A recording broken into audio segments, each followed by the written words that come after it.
ரோபோலிக்ஸ் பகுதிக்கு உங்களை வரவேற்கிறோம் நேயர்களே. வணக்கம் ரோபோ. பிரச்சாரம் இறுதி கட்டத்தை எட்டிடுச்சு. கள நிலவரம் என்னன்னு உனக்கு நல்லா தெரியும். என்ன நடக்குதுன்னு சொல்றது?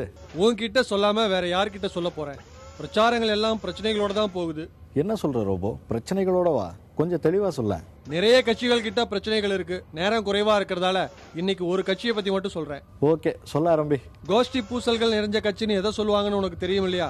ஆமா, அதுக்கும் பிரச்சனைக்கும் என்ன சம்பந்தம் இருக்கே? அந்த கை கட்சியோட பிரச்சாரத்துல கூட கோஷ்டி பூசல் இருக்கிறதா தகவல்கள் வருது. அங்கேயும் ஆரம்பிச்சுட்டாங்களா? அதேதான். கை கட்சி ஆட்கள்ல முக்கியமான தலைவர்கள் அவங்க ஆதரவாளர்களுக்கு மட்டும் பிரச்சாரம் செஞ்சிருக்காங்க. அதனால மற்ற வேட்பாளர்கள் மனவர்த்தத்துல இருக்காங்களாம்.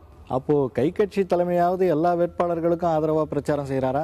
விக்ரம், அவர் எல்லாருக்கும் ஆதரவா தானே செஞ்சாகணும். ஆனா கூட்டணி கட்சிக்காரங்க அவர் மேல வருத்தத்துல இருக்காங்க. யாரு? சூரிய கட்சியா? அவங்களுக்கு என்ன வருத்தமா? சொல்றதுக்கு ஒன்னா ரெண்டா. கை கட்சி மாநில தலைமை பேசுற பேச்ச கேட்டு சூரிய கட்சியே கொஞ்சம் அதிர்ச்சியா தான் இருக்கான்.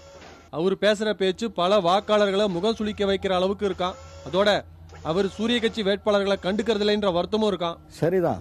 சூரிய கட்சியாவது தங்களோட கூட்டணி கட்சிகளுக்கு ஆதரவா பிரச்சாரம் செய்யறாங்களா? அதுக்குத்தான் அவங்களும் முயற்சி செய்யறாங்க. முயற்சியா? அப்போ அங்கேயும் பிரச்சனை இருக்குன்னு சொல்லு. இருக்கே. கூட்டணி கட்சி வேட்பாளரை ஆதரிச்சு அந்த தொகுதி சூரிய கட்சிக்காரங்க பிரச்சாரம் எதுவும் செய்யாம பக்கத்துல இருக்கிற தங்களுடைய சூரிய கட்சி வேட்பாளருடைய தொகுதிக்கு போயிடுறாங்களாம். அதனால சூரிய தலைமைக்கு கூட்டணிக்காரங்க புகார் பட்டியல் வாசிச்சிருக்காங்க. வேற வழி இல்லாம சூரிய தலைமையும் வெளிப்படையாவே பத்திரிகை மூலமா தொண்டர்களுக்கு அறிவுறுத்த வேண்டிய நிலைமை வந்துடுச்சு. கூட்டணி கட்சிக்காரங்களுக்கு வேலை செய்யலனா நடவடிக்கை எடுக்கப்படும். ஆமாமா, நானும் படிச்சேன். அதோடைய பின்னணி இதுதானா? சரி, இன்னைக்கு இது போதும் ரோபோ. மற்ற கட்சிகளுடைய நிலவரத்தெல்லாம் அடுத்தடுத்த நாட்கள்ல பார்க்கலாம்.